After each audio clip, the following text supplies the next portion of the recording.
40장 1절 말씀을 우리 다시 한번 선포하겠습니다. 1절 다 같이요. 너희 하나님이 이르시되 너희는 위로하라 내 백성을 위로하라. 아멘. 너희 하나님이 이르시되 너희는 위로하라 내 백성을 위로하라. 이 오늘 본문의 말씀이 바벨론 포로에 잡혀간 이스라엘 백성들에게 주시는 위로의 메시지입니다. 지금 이스라엘 백성들은 그들의 죄로 인하여 하나님의 징계를 받고 바벨론 포로 생활 가운데 있습니다. 이런 포로 생활 가운데 있는 이스라엘 백성들에게 이사야 선지자를 통해서 하나님은 그 백성을 위로하라고 말씀하셔요. 오늘 이 말씀이 저와 여러분에게 위로의 음성이 될 수 있기를 원합니다. 아멘. 1절 다시 한번 읽을까요? 다 같이요.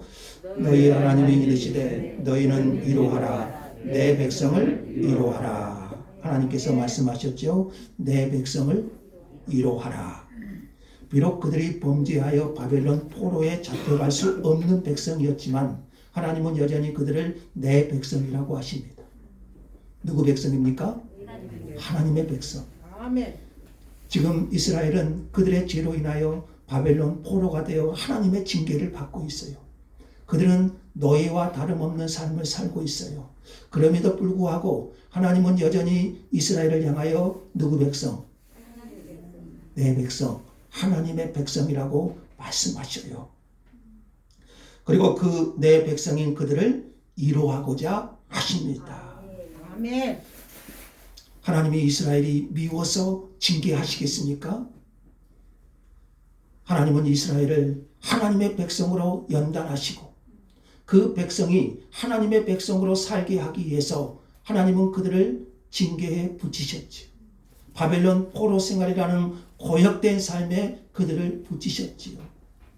그러나 하나님은 여전히 그 이스라엘을 향하여 내 백성이라고 부르시며 그들을 사랑하십니다. 아멘. 그래서 말씀을 전하는 종을 통해 너희는 위로하라 내 백성을 위로하라 하십니다.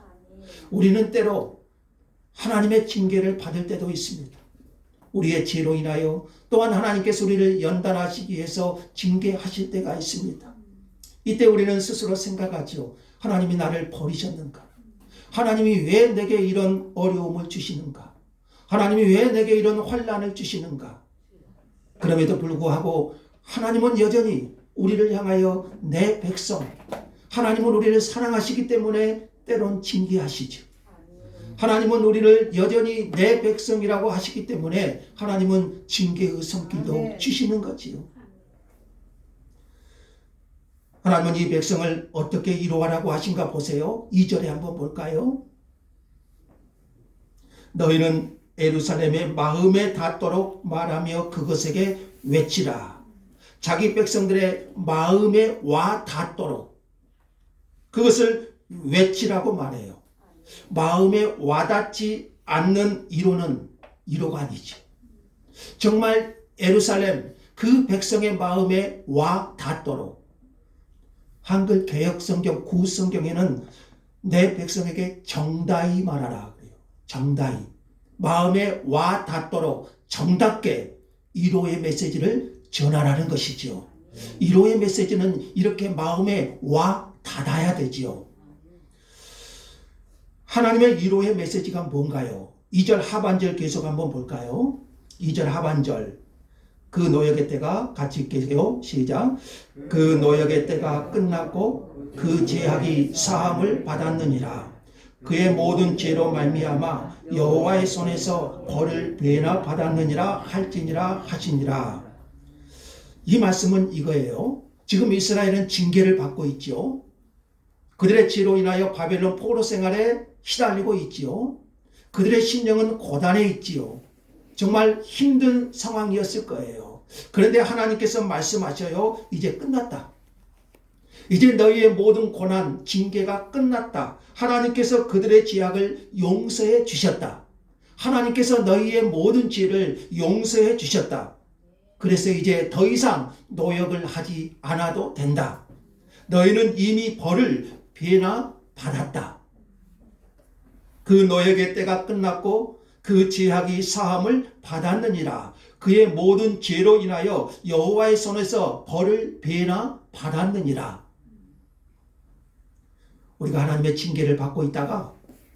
우리가 하나님의 징계를 받고 있다가 하나님께서 나의 죄를 사해 주시고 나의 모든 노역이 끝났다고 선언하시면 이보다 더 큰 위로가 어디가 있겠습니까? 이제 모든 것이 끝났다. 너의 노역의 때가 끝났다. 너의 죄로 인하여 벌을 배나 받았다. 이제는 뭐해요? 회복만이 있을 것이다. 나를 징계하시던 하나님께서 나에게 위로의 손길을 내미시고 이제 됐다고 내 손을 잡아주신다면 이제 내가 당할 모든 징계는 다 끝났다. 그렇게 하나님이 나를 위로해 주시고 나의 손을 잡아주신다면 이보다 더 큰 위로가 어디가 있겠습니까? 아멘. 하나님께서 오늘 저와 여러분에게 이 위로의 손길을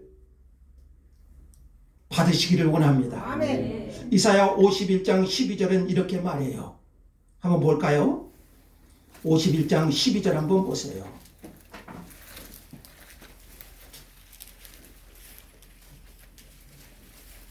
(51장 12절에) 보시면 이렇게 말씀해요. 이르시되 너희를 위로하는 자는 나 곧 나이니라. 너희를 위로하는 자는 나 곧 나이니라. 나가 누굽니까? 하나님 여호와 하나님이시죠. 또 66장 13절은 이렇게 말합니다. 어머니가 자식을 위로한 같이 내가 너희를 위로할 것인즉 너희가 위로를 받으리라. 아멘. 하나님은 위로의 하나님이시죠. 하나님은 오늘도 우리의 마음을 만지시는 위로의 하나님이십니다. 아멘. 고린도후서 1장 3절에는 이렇게 말합니다. 찬송하리로다. 그는 자비의 아버지시요 모든 위로의 하나님이시며. 아멘. 하나님은 때로 매를 드시지만 어머니가 사랑하는 자녀를 위해 매를 뜨듯이 하나님은 때로 징계도 하시지만 하나님은 자비의 하나님이시고 위로의 하나님이시에요. 아멘. 진정한 위로자는 하나님이시에요. 아멘. 우리를 위로하시는 위로자는 여호와 하나님이시에요. 아멘. 하나님은 우리 인생의 생사화복을 주관하시는 분이시잖아요. 그 하나님께서 우리 편이 되어주시고 우리를 이해하시면 누가 우리를 대적할 수 있겠습니까? 자, 3절에서 5절을 보시면은요, 이 위로의 하나님께서 강림하실 텐데 길을 예비하라는 것입니다. 자, 우리 하나님은 위로의 하나님이신 줄 믿습니다. 이 하나님께서 강림하실 것인데 이스라엘을 위해 강림하실 것인데 길을 예비하라는 거죠.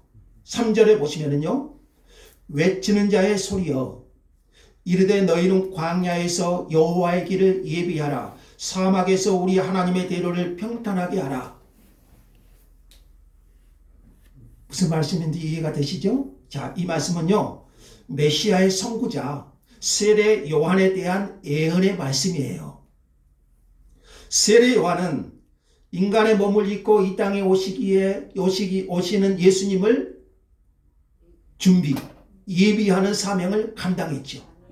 하나님은 위로자로 강림하실 것인데 그 위로자이신 하나님을 영접하기 위해서는 길을 준비해야 되는 거죠. 아멘. 그 사명을 세례 요한이, 예수님이 오시기 전에 세례 요한이 광야에서 회개의 세례를 전파함으로써 사명을 감당했죠. 그러니까 오늘 이사야 40장 3절 말씀은 그 세례 요한의 사명을 예언하신 거예요. 요한은 백성이 오실 메시아를 영접할 수 있도록 회개의 메시지를 전했습니다. 마음의 골짜기를 돋우고 높아진 산을 낮아지게 하고 고르지 않으냐 것을 평탄하게 해서 그들이 오실 예수 그리스도를 영접할 수 있도록 마음의 준비를 시킨 거예요.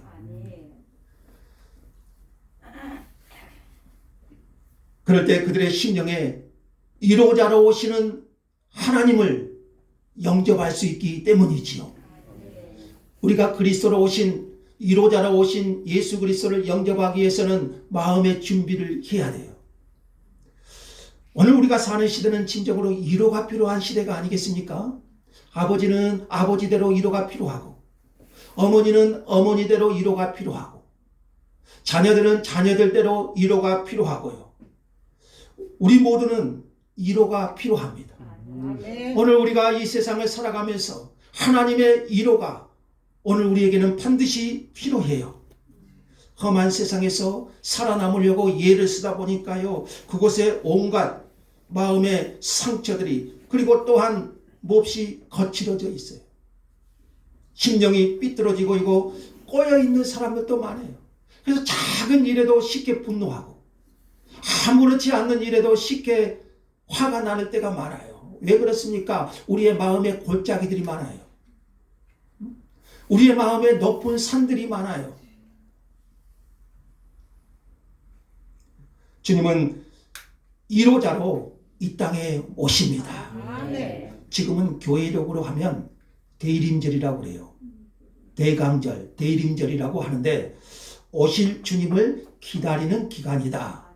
그렇게 해서 대림 이렇게 말해요. 대림절은 성탄절로 끝납니다. 주님이 오시는 날이 무슨 날이죠? 성탄절이죠.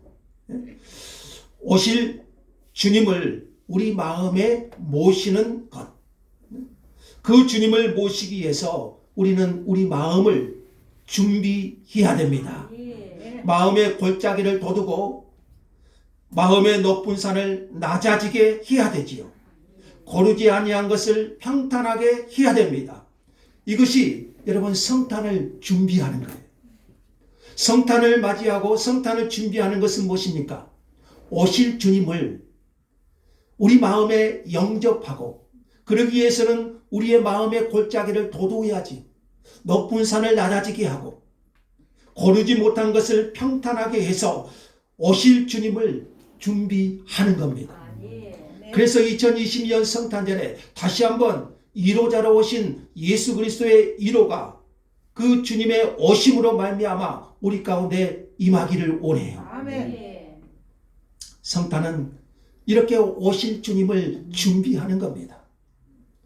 그래서 다시 한번 위로자로 오신 예수 그리스도께서 우리 마음에 임하셔서 하나님의 위로를 경험하는 것이죠. 주님은 말씀하셨어요. 애통하는 자는 복이 있나니 저희가 위로를 받을 것이며. 아멘. 애통하는 자는 뭘 받죠? 위로를 받는다고 그랬어요. 그러니까 상하고 통회하는 자를, 정말 내 마음을 고르게 하고 주님께서 그 마음에 임하시기를 간절히 원하시고, 아멘.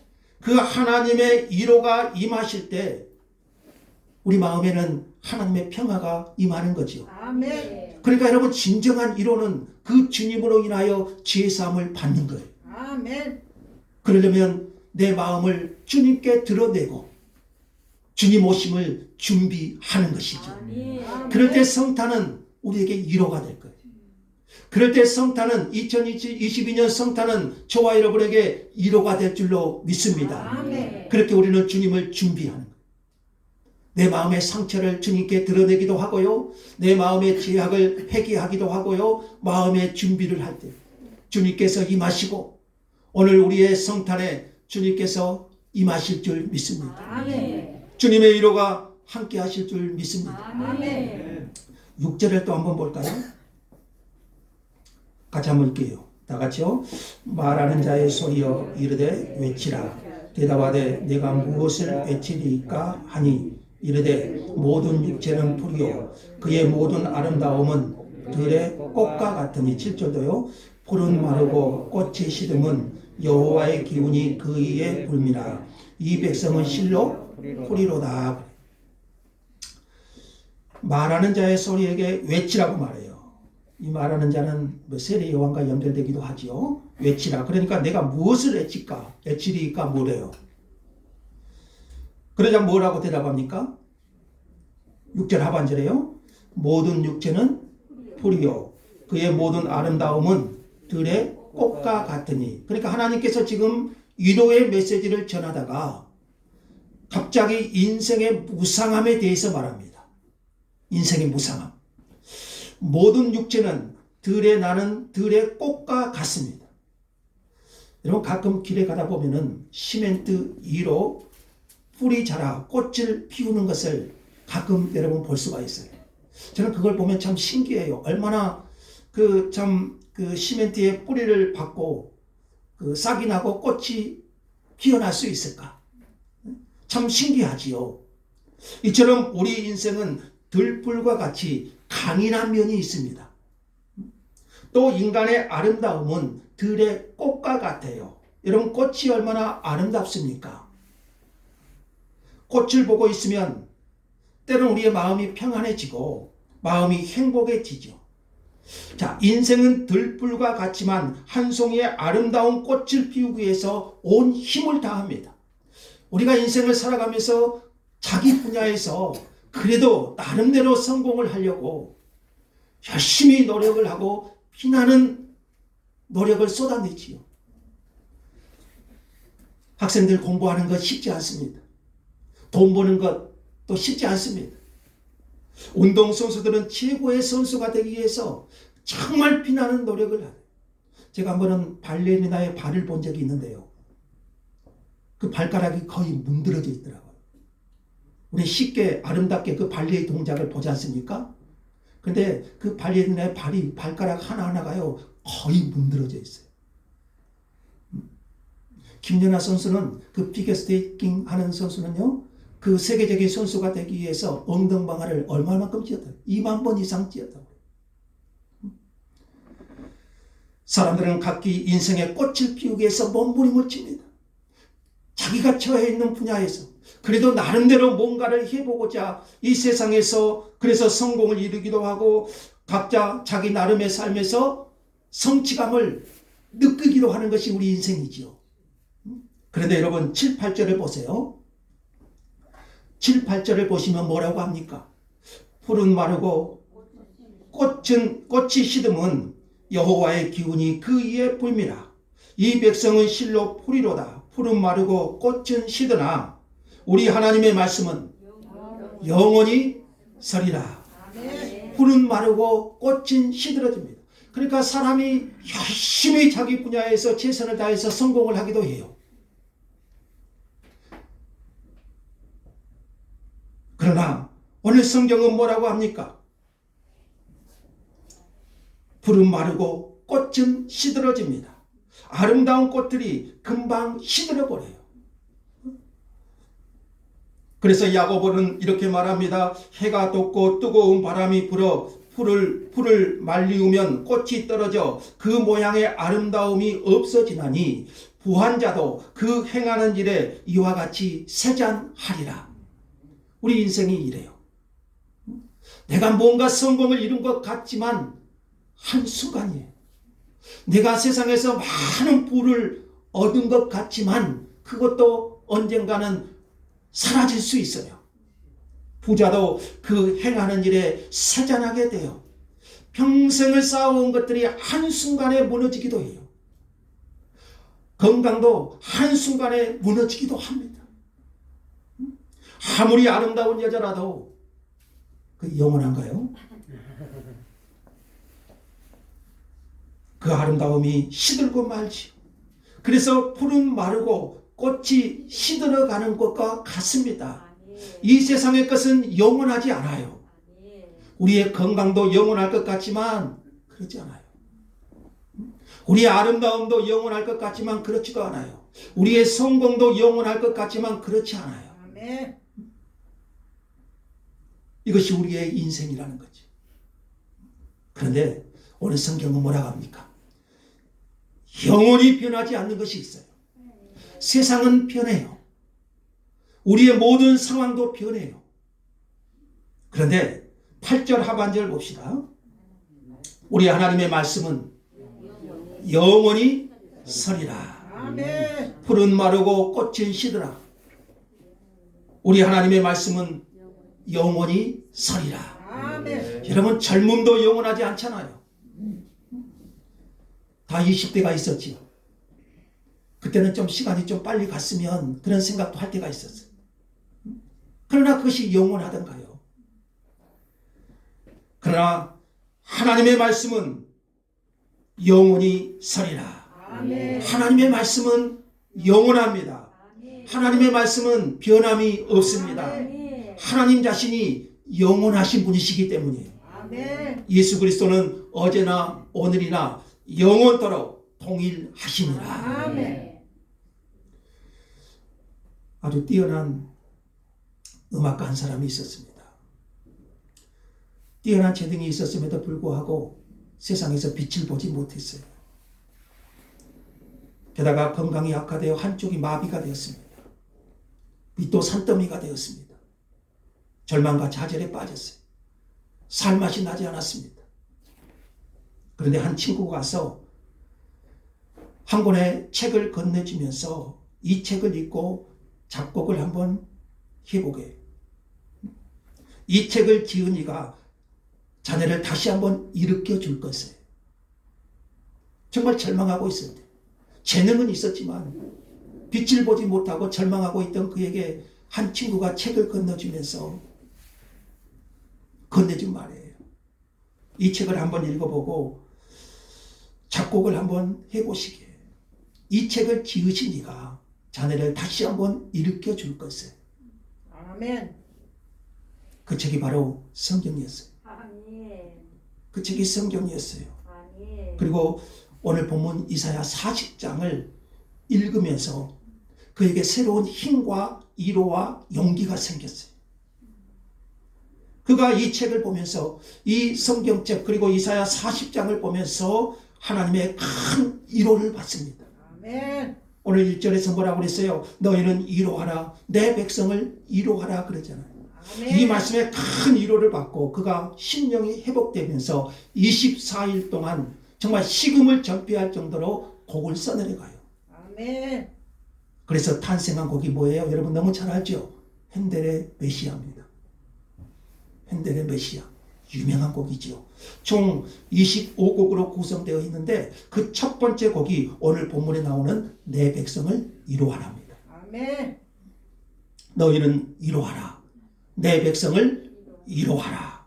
핸델은 하나님의 말씀으로 위로를 받았습니다. 아멘. 자기의 명성이 아무것도 아니고 하나님의 말씀에 기록된 대로 영원한 하나님 나라가 이루어질 것을 바라보고 메시아 정곡을 작곡해요.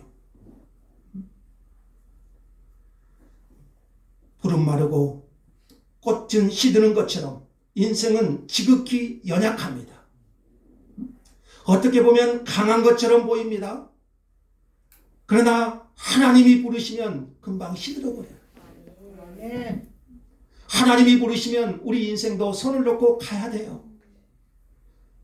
그 생명이 순식간에 날아가 버릴 때도 있어요. 이처럼 오늘 성경은 뭐라고 합니까? 자신이 풀과 같고 풀의 꽃과 같다는 사실을 인정할 때, 우리 인생이 그렇다는 것을 깨닫고 인정할 때 사람들은 그래요. 하나님을 믿으라고 하면 누굴 믿어? 내 주먹을 믿는다. 내 주먹을 믿는다. 그러나 여러분 우리가 깨달아야 할 것이 있어요. 풀은 마르고 꽃은 시드나 하나님의 말씀은 영원히 서리라. 아멘. 하나님의 말씀. 그러니까 여러분 자신이 풀과 같고 풀의 꽃과 같다는 사실을 인정할 때 하나님의 말씀이 구구절절히 진리임을 깨닫게 돼요. 아멘. 우리가 인생을 그렇게 깨달아질 때만이 하나님의 말씀만이 진정한 진리임을 우리가 고백하게 되는 거예요. 아멘. 아멘. 하나님의 말씀이 진정한 이루임을 깨닫게 돼요. 아멘. 그러니까 지금도 그것을 깨닫지 못하는 사람은요, 하나님의 말씀은 위로가 되지 않아요. 우리 인생이 정말 오늘 이사야 이 말씀을 깨달아질 때 하나님의 말씀은 우리에게 위로가 될 줄 믿습니다. 아멘. 주님께서 말씀하셨죠. 천지가 없어지기 전에는 율법의 1.1획도 결코 없어지지 아니하리라. 아멘. 천지는 자연 법칙이죠. 그러나 천지는 변해도 하나님의 말씀은 영원히 변하지 않습니다. 아멘. 베드로는 이렇게 말해요. 모든 육체는 풀과 같고 그 모든 영광은 뿔의 꽃과 같으니 풀은 마르고 꽃은 떨어지되 오직 주의 말씀은 세세토록 있도다. 아멘. 아멘. 너에게 전한 복음이 곧 이 말씀이니라 그래요. 아멘. 아멘. 주의 말씀은 세세토록 서 있습니다. 아멘. 이 말씀은 곧 예수 그리스도의 십자가 복음이라고 말해요. 십자가 복음만이, 예수 그리스도의 십자가의 복음만이 영원히 영원하지 않는 이 세상에서 우리에게 참된 위로가 된다는 것이지요.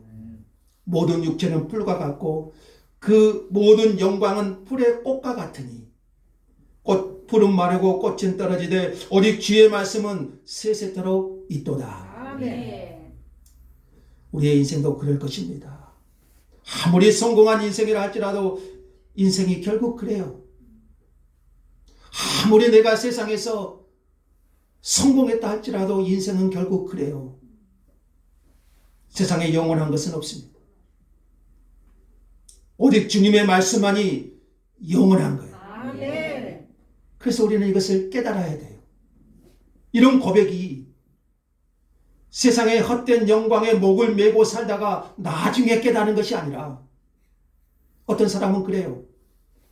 내가 세상에서 좀 살아보다가 그래서 나중이라도 깨달으면 다행이지요.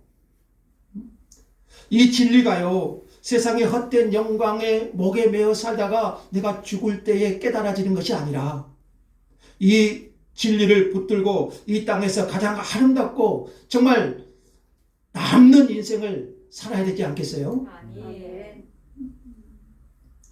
진정한 위로는 어디서 올까요? 사람들이 왜 위로를 받지 못할까요? 자신의 연약함을 깨닫지 못하기 때문입니다. 인간이 풀과 같고 그 모든 아름다움이 풀의 꽃과 같음을 깨달을 때 하나님의 말씀만이 영원한 진리임을 깨닫게 되는 거예요. 그리고 거기서 우리는 위로를 받는 겁니다. 하나님의 말씀으로 하나님이 우리를 위로하시는 거예요. 아멘. 자, 이제 9절을 한번 볼까요? 같이 한번 읽읍시다. 다 같이요. 아름다운 소식을 시온에 전하는 자여, 너는 높은 산에 오르라. 아름다운 소식을 예루살렘에 전하는 자여, 너는 힘써 소리를 높이라. 두려워하지 말고 소리를 높여 유다의 성읍들에게 이르기를 너희의 하나님을 보라 하라. 아멘. 이 외치는 자에게 성 높은 곳에 올라가서 외치라고 합니다. 외치라고 합니다. 뭘 외치라는 거예요? 이제 노역의 때가 끝났고 죄 사함을 받았다는 기쁜 메시지를 누구나 들을 수 있도록 널리 높은 산에 올라 힘써 소리를 높여 전파하라는 겁니다.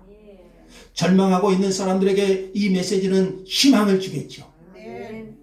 사망의 음침한 골짜기를 다니는 사람에게 이 메시지는 생명의 높은 땅을 오르게 하는 힘이 되겠지요.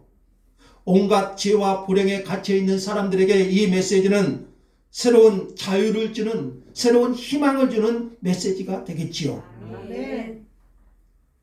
그러므로 우리는 외쳐야 됩니다. 높은 산에 올라서 모든 사람들이 들을 수 있도록 외치는 거예요.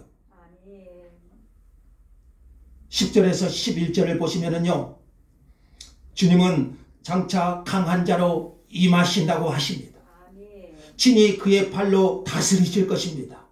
자기 백성을 괴롭히는 모든 원수들을 진멸하시고 보응하실 것입니다.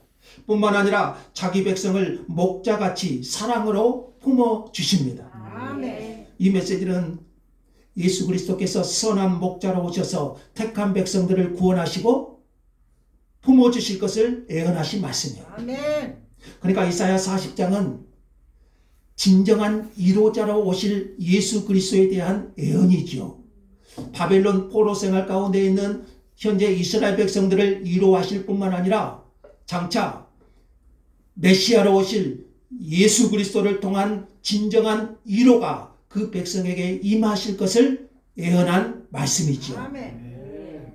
그리고 그 위로자는 선한 목자로 오셔서 우리의 모든 것을 아시고 안아주시고 품어주시고 인도해 주시는 선한 목자 예수 그리스도 안에서 성취된 것이에요. 아멘. 나는 선한 목자라.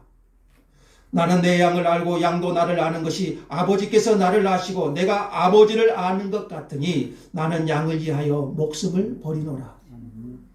우리를 가장 잘 아시는 분이 계시죠. 누구신가요? 선한 목자 주님이시죠. 아멘. 나의 모든 상처를 아시고 나의 모든 아픔도 아시고 나의 모든 것을 아시는 분, 아멘. 그분이 바로 선한 목자이신 예수 그리스도시잖아요. 아멘. 주님은 우리를 그의 팔로 모아 품에 안으시고 인도해 주시는 선한 목자이십니다. 아멘. 우리가 넘어질 때 일으켜 주시고 방황할 때 안전한 곳으로 인도해 주십니다. 아멘. 마귀는요 호시탐탐 우리를 노리고요. 지난 한 해 동안도 참 마귀는 호시탐탐 우리를 노립니다. 때로는 넘어지기도 합니다. 그러나 지금까지 우리는 믿음으로 여기까지 왔습니다. 이런 주님께서 저와 여러분의 목자가 되어주셔서 보호하시고 지켜주시고 인도해 주셨기 때문이죠. 비록 내가 잠시 넘어졌을지라도 잠시 내 생각이 힘들었을지라도 주님은 나의 선한 목자가 되셔서 여기까지 믿음으로 살아오게 하셨어요. 아멘. 자, 예수님이 세상에 오신 것은 우리를 위로하시기 위해서 오셨습니다. 상한 갈대를 꺾지 아니하시며 꺼져가는 심지를 끄지 아니하기를 언제까지 한다고 했어요? 심판하여 이길 때까지 하리라. 아멘.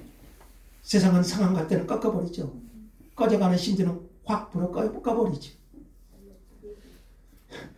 그는 실로 우리의 질고를 지고 우리의 슬픔을 당하신 분이십니다.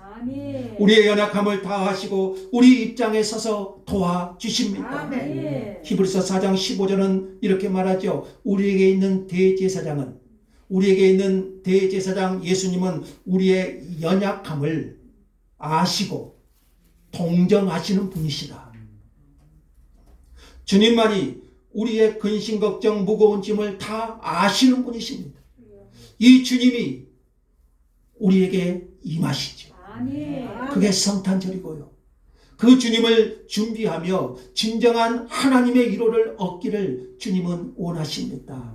수고하고 무거운 짐진 자들아 다 내게로 오라. 내가 너희를 쉬게 하리라. 아멘. 예수님은 우리의 진정한 위로자 되십니다. 성탄은 주님께서 우리 마음에 오심으로 참된 위로를 얻는 시간입니다. 성탄은 행사가 아니라 다시 오실 주님을 우리 마음에 모심으로 하나님의 위로를 얻는 시간입니다. 아멘. 그래서 우리의 마음의 골짜기를 돋우고 마음을 평탄하게 해서 주님 오심을 준비하는 거죠. 그래서 나 안에 모든 염려 근심이 사라지고 하나님이 주시는 위로로 쓰임을 얻는 것이지요. 아멘. 주님께서 이렇게 우리를 위로하시는 것은 이제 우리도 다른 사람을 위로하도록 하기 위함입니다. 아멘. 주님께서 위로의 메시지를 전하는 사람들의 발이 아름답다고 하시잖아요. 높은 산에 올라서 큰 소리로 외치라고 하십니다. 예수 그리스도의 복음이 온 세상에 전파되어서 수많은 사람들이 위로받기를 원하시는 거죠. 아멘. 이 위로의 메시지가, 이 복음의 메시지가 온 땅에 퍼지도록 외치라는 것이죠. 하나님께서 왜 우리를 위로하십니까? 왜 죄로 넘어진 우리를 일으켜 세우시고 왜 징계 가운데서도 우리를 잡아 일으켜 세우셔서 하나님의 사람으로 세우십니까? 이제 우리도 그 주님의 위로를 받는 우리도 다른 사람을 위로하시기 위함이에요. 아멘. 그게 정말 아름다운 삶은요, 내가 위로받을 뿐만 아니라 그 주님의 위로로 다른 사람을 위로하는 삶이 되는 거지요. 아멘. 그러려면 우리가 위로의 하나님을 만나야 되지 않겠습니까? 아멘. 그 위로의 하나님으로 우리가 다른 사람을 위로해 줄 수 있는 그런 사람이 되기를 원하시는 거지요. 아멘.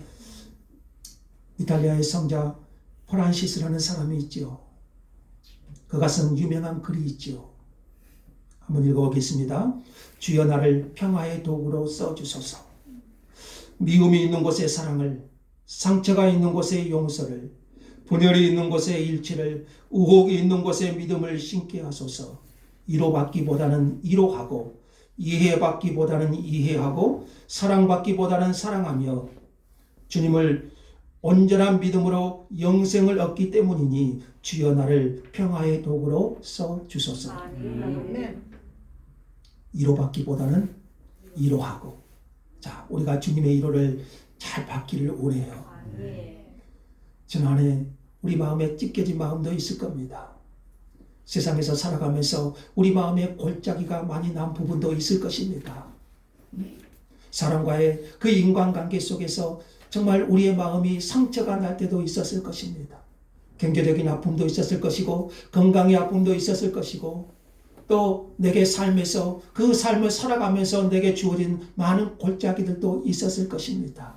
이제 그것들이 주님으로 메워져야 되지 않겠습니까? 아멘. 그 서운한 것들이, 그 상처들이, 그 마음의 굴곡들이 이제 고르게 펴져서 주님이 내 안에 오심으로 그것이 씻겨지고 치료되고 새롭게 나아가야 되지 않겠습니까? 아멘. 그래서 2023년을 맞이해야 되지 않겠어요? 그래서 주님은 우리 마음에 다시 임하시기를 원하셔요. 아멘. 우리 마음에 임하시기를 원하시고 우리를 위로해 주시고 새 힘 주시기를 원하십니다. 아멘. 진정한 위로가 어디서 올까요? 우리의 마음의 골짜기를 주님 앞에 드러내놓고 주님께서 임하셔서 죄사함을 주실 때 진정한 위로가 임해요. 그래서 우리가 이 시간에도 우리의 마음을 주님께 드러내기를 원해요. 주님, 나의 마음이 이렇습니다. 주님, 나의 마음이 이래요. 주님께서 내 마음에 임하여 주옵소서. 아멘. 아멘. 모든 육체는 풀과 같고 그 모든 영광은 풀의 꽃과 같음을 인정하고 이제 하나님의 말씀만이 영원함을 깨달을 때 그 말씀이 우리를 위로해 주실 겁니다. 아멘. 우리의 모든 죄를 십자가에서 죽으시고 부활하신 예수님, 나의 모든 것을 아시고 인도해 주시는 선한 목자 예수님, 아멘. 그분만이 진정한 위로자가 되십니다. 아멘. 여러분, 위로가 필요하십니까? 아멘. 위로가 필요하시지요. 아멘. 대림절, 성탄절, 위로자로 오신 주님을 바라보면서 주님의 진정한 위로가 임하기를 간절히 구합니다. 아멘. 주님의 진정한 위로가 오늘 여러분의 심령에 임하기를 간절히 소망합니다. 아멘. 그냥 위로가 임하지는 않지요. 주님이 오셔야 됩니다. 주님이 저와 여러분의 마음에 임하셔야 됩니다. 아멘. 그러려면 준비를 해야 되지 않아요. 그것이 성탄이에요. 성탄을 준비하는 거예요. 오실 주님을 바라보면서 주님의 진정한 위로가 임하시기를 간절히 구합니다. 아멘. 그래야 이 환난이 많은 세상에서 위로가 필요한 영혼들을 위로하는 위로자들이 될 수 있기를 간절히 소망합니다. 아멘. 하나님 감사합니다.